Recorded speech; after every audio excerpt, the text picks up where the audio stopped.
स्वास्थ्य ही धन है। एक व्यक्ति हरे भरे पार्क में ध्यान करते हुए शांति और कल्याण का अनुभव कर रहा है। उसके चारों ओर पेड़ और फूल हैं।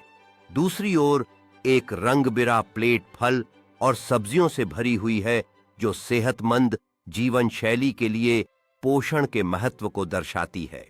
सुबह की धूप में एक समूह के लोग एक साथ दौड़ते हुए दिखाई दे रहे हैं, जो दोस्ती और फिटनेस को दर्शाता है। एक आमंत्रित रसोई में एक परिवार एक साथ एक स्वस्थ भोजन बना रहा है, जिसमें हंसी और खुशी है। एक शांत दृश्य में एक वृद्ध दंपति सूर्योदय पर समुद्र तट पर योगाभ्यास कर रहा है, जो सामंजस्य और दीर्घायु का प्रतीक है।